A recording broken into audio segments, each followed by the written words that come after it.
사랑과 자비가 풍성하신 아버지 하나님, 하나님의 위로와 사랑이 얼마나 크고 놀라운지 오늘도 우리의 삶을 통하여 살아가게 하시고 느끼게 하여 주시고 복된 주의를 통하여 그 사실을 발견케 하여 주시니 감사드립니다. 이 오후 시간에도 주님 앞에 나와 하나님의 도우심과 함께 하심을 경험합니다. 우리의 모든 걸음걸음마다 주께서 이끄시고 평강의 길로, 생명의 길로, 의의 길로 인도하여 주심을 확신하오니 오늘도 늘 항상 그 주님의 돌보심의 은혜 가운데 거하는 행복자들이 되게 도와주시옵소서. 오늘도 말씀 가운데 임하시는 주의 성령의 은혜를 입게 하여 주시고 깨닫게 하여 주시옵소서. 감사하오며 예수님 이름으로 기도하옵나이다. 아멘. 이사야 선지자는 하나님이 우리를 창조하신 목적이 무엇인지 이렇게 말하고 있습니다. 이사야서 43장 21절을 보면 이 내 백성은 내가 나를 위하여 지었나니 나를 찬송하게 하려 함이라. 이사야 선지자는 하나님께서 사람을 창조한 목적에 대해서 뭐라고 말씀하고 있습니까? 하나님 자신을 위하여 지었다. 하나님이 창조하셨죠. 그런데 목적이 뭐라고요? 하나님을 찬송하게 하려 함이라. 하나님을 찬송하게 하시려고 사람을 창조하셨다라고 말씀합니다. 하나님을 찬송한다. 좁게는 하나님을 노래하는 것인데 그 하나님을 찬송하다에 담겨 있는 건 단순히 노래하는 것입니까? 아니죠. 찬송이라는 것은 하나님을 높여드리고 경배하는 것입니다. 하나님을 존경하여서 높여드리는 것이죠. 다르게 표현하면 예배입니다. 즉 하나님께서는 사람을 창조하신 목적이 사람들이 하나님을 예배케 하시려고 사람을 창조하셨다라는 것입니다. 그러니 하나님은 우리를 예배하는 존재로 지으셨어요. 그래서 예배야말로 우리의 삶의 본질입니다.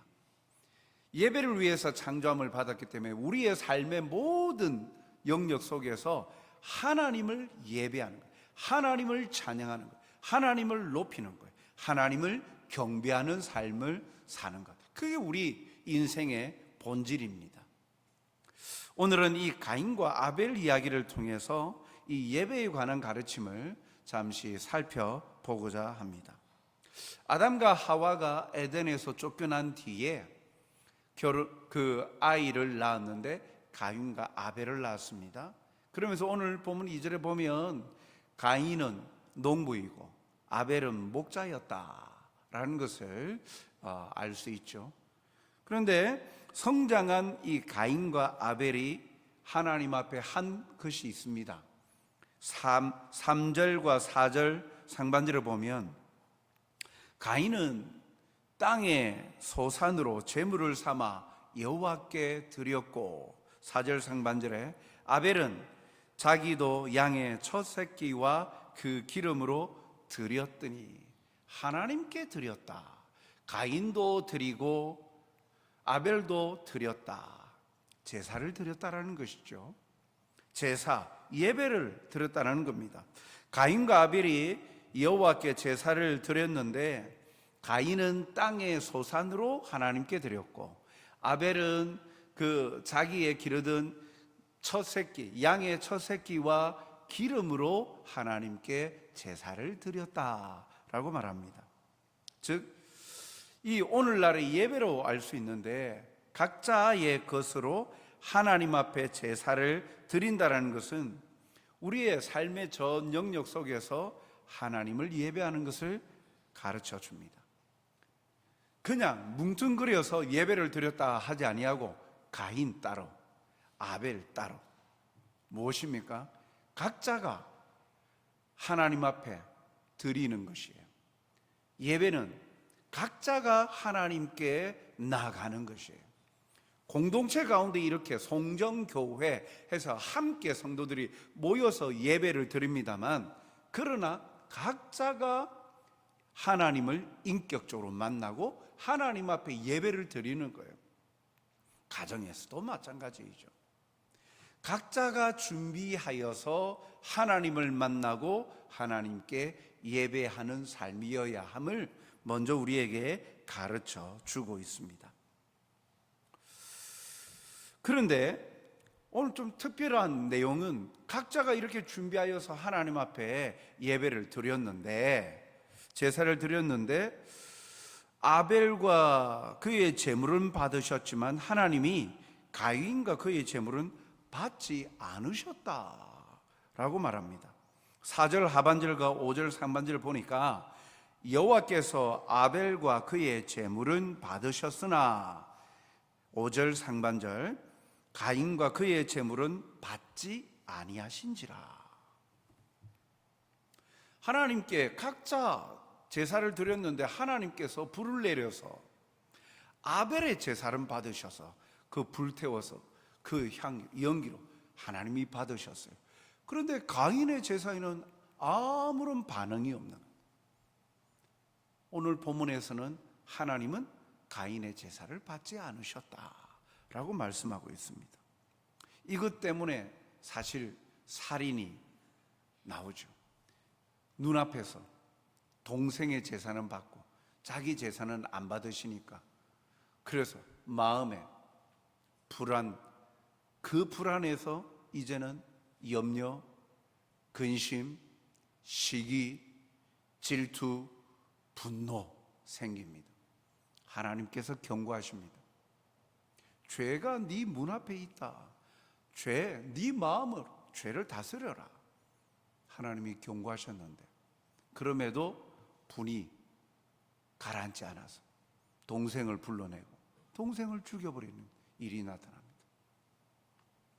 하나님께서 왜 가인의 제사는 받으시고 가인의 제사는 받지 않으시고 아벨의 제사를 받으시는, 이렇게 차별을 하셨을까요?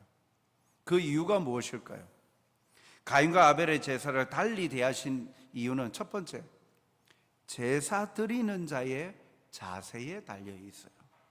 오늘 본문에는 왜 하나님께서 아벨은 제물은 받으시고 가인의 제물을 받지 않으셨는지에 대한 뚜렷한 이유가 오늘 창세기 본문에는 나타나고 있지 않습니다. 어떤 사람들은 말하기를 가인은 동물의 제사, 피 흘림이 있는 제사를 드리지 않았기 때문에 받지 않았다, 하나님께서 제사를 받지 않으셨다라고 말합니다. 그런데 구약의 제사 제도의 제물에 관해서 이야기할 때 곡식, 곡물, 피 흘림이 없는 소재, 곡식, 곡물로도 하나님께 제사를 드렸어요. 그러니까 하나님은 피 흘림이 있는 제사만 받으시는 것이 아니라 곡식도 곡물도 하나님의 제사 제물로 받으십니다.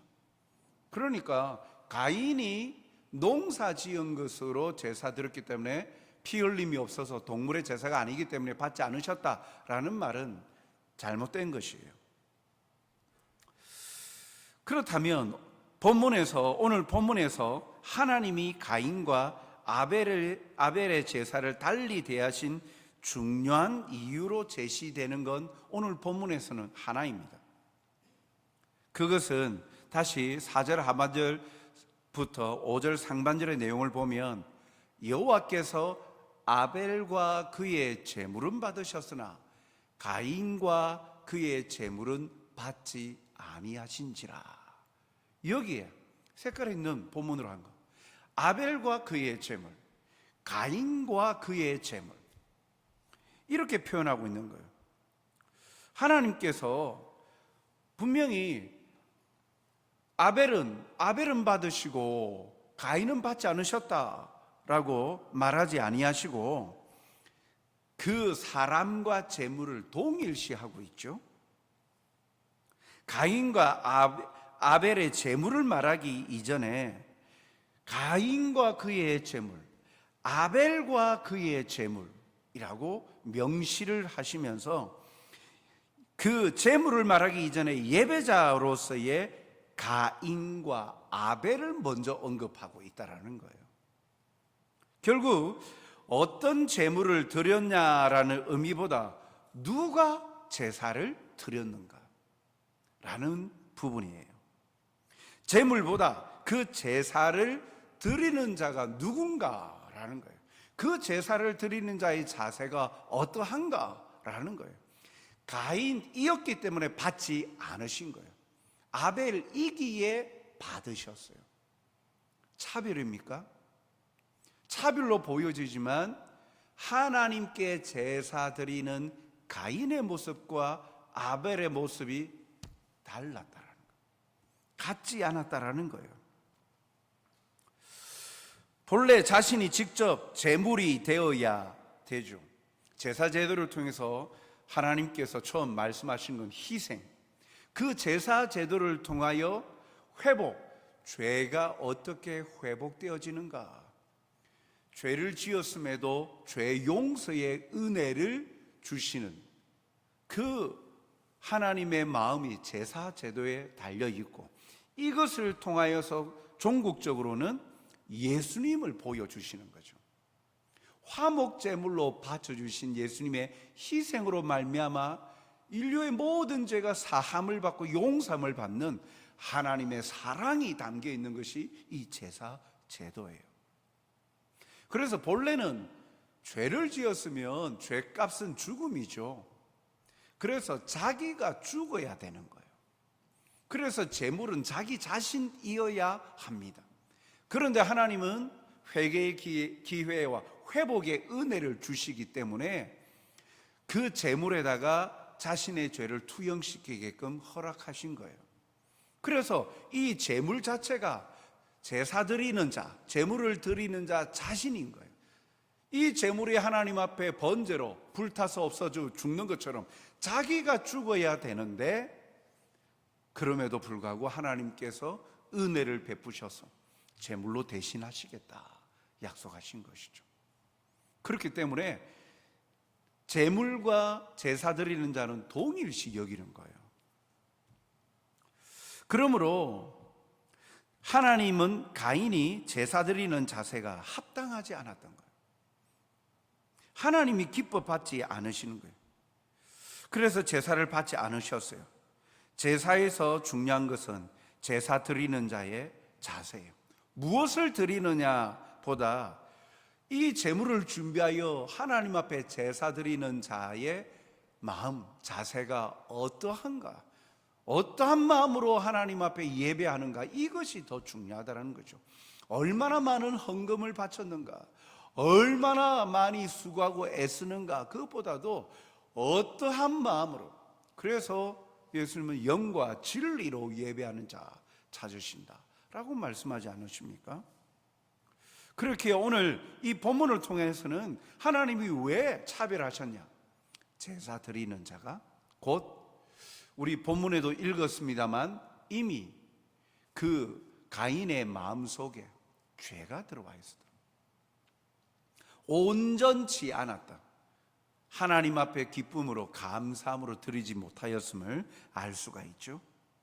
그리고 두 번째로 하나님 왜 차별하셨는가? 다른 본문들을 통하여서 좀 엿볼 수 있습니다.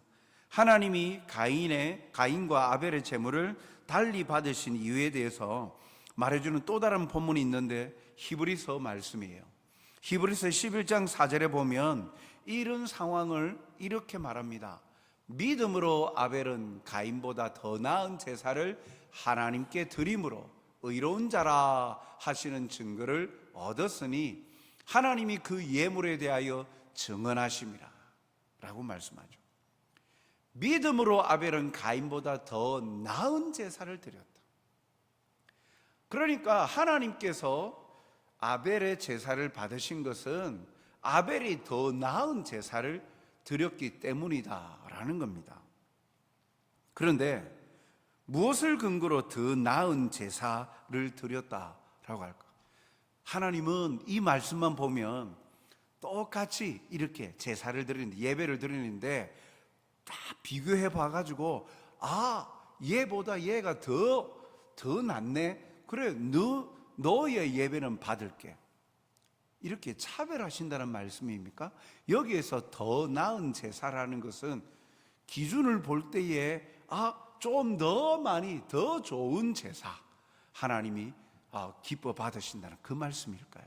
아니죠. 앞에서 믿음으로 철저히 이 하나님이 아벨과 가인의 제사를 차별하여 받으신 이유가 첫 번째는 믿음이에요.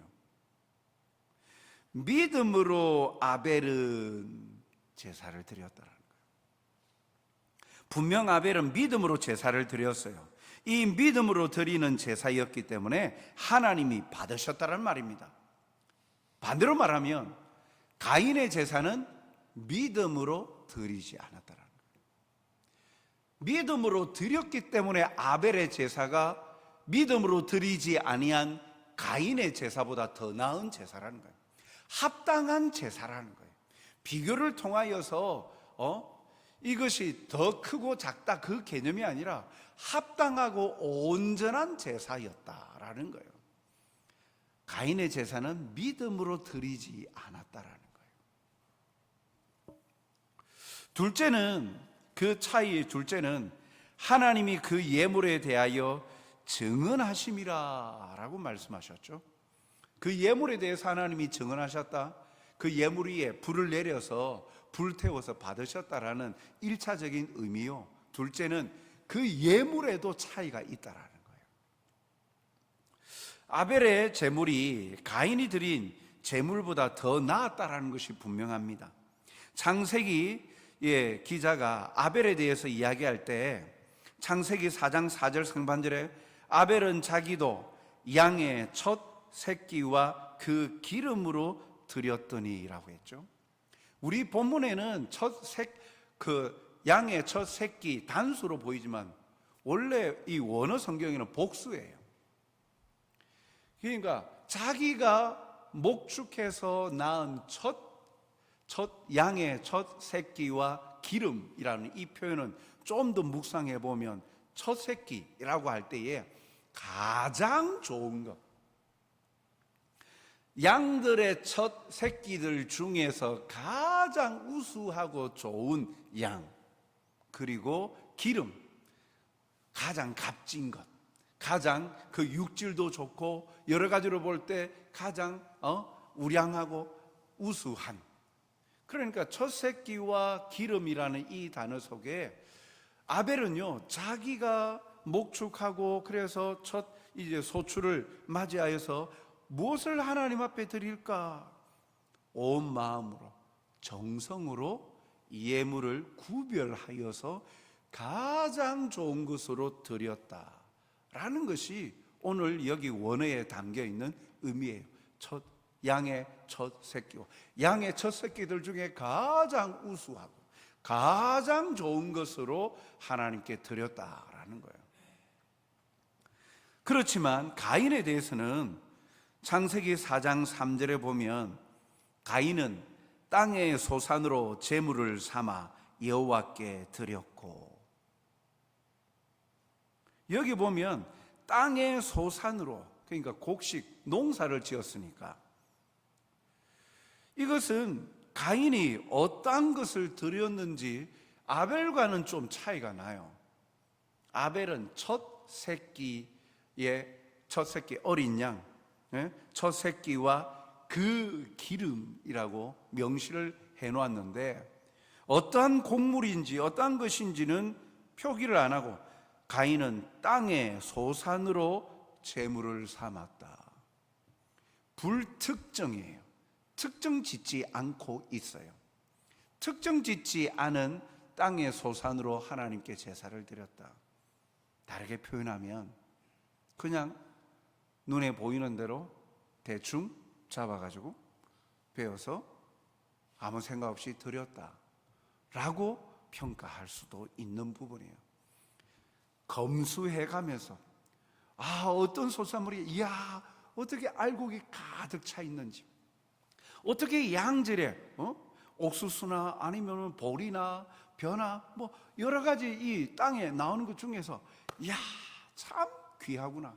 그런 것을 검수해 가면서 선별하여서 구별하여서 하나님 앞에 소산물로 드린 것이 아니라 불특정으로 드렸다라는 거예요.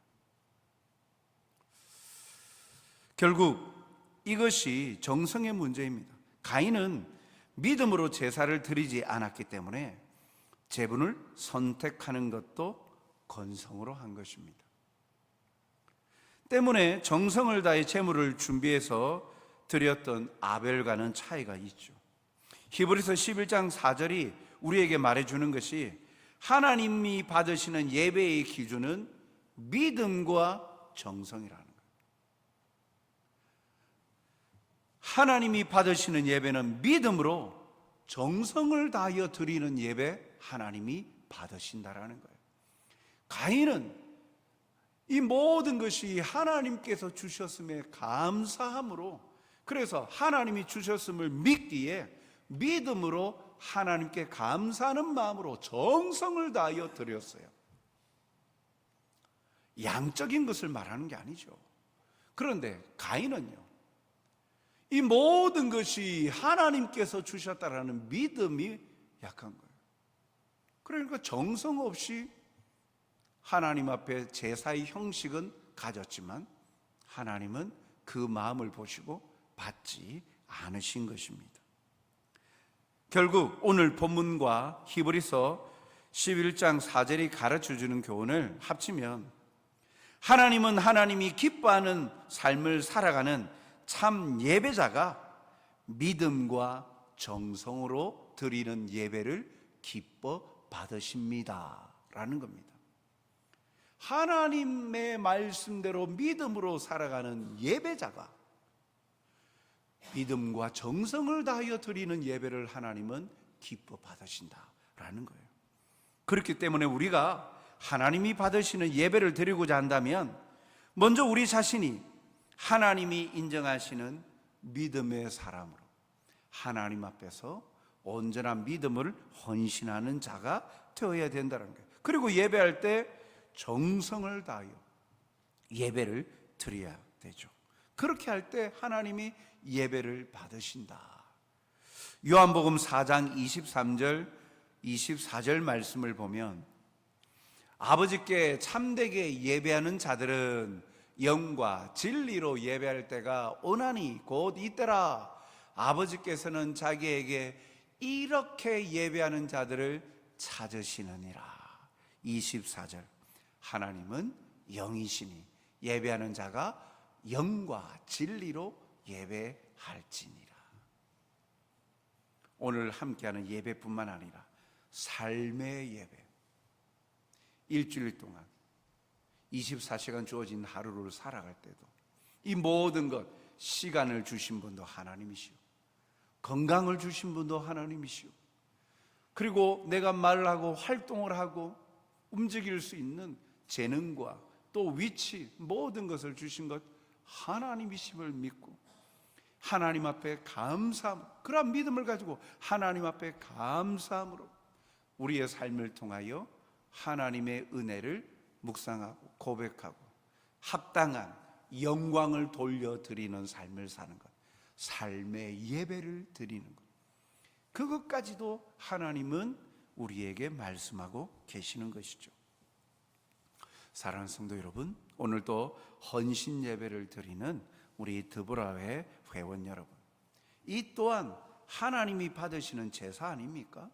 여러분들의 헌신, 사람 보기 좋으라고 하는 겁니까? 아니죠. 하나님께 받은 은혜가 너무나도 감사해서 어떻게 표현할 수 있을까?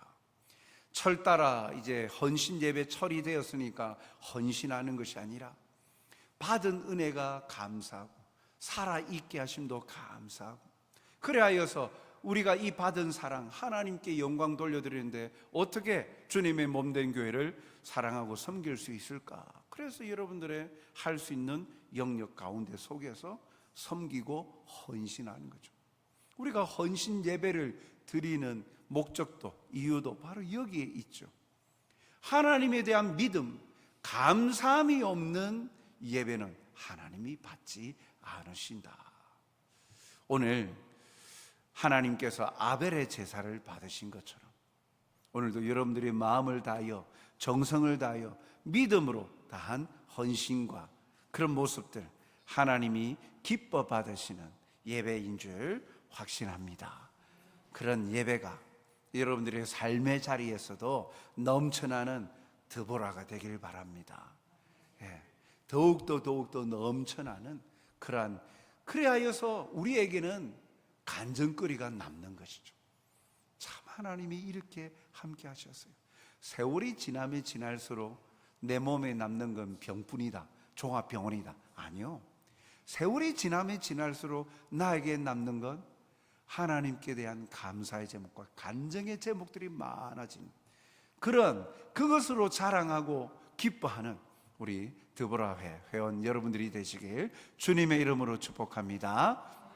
우리 모든 성도들도 시간이 지나면 지날수록 쌓여져 가는 것은 괴로움과 근심뿐만이 아니라 하나님의 사랑의 흔적들을 발견하고 또 채워져 가는 하나님의 은혜의 역사를 풍성히 누리시는 저와 여러분이 되시길 주님의 이름으로 축복합니다.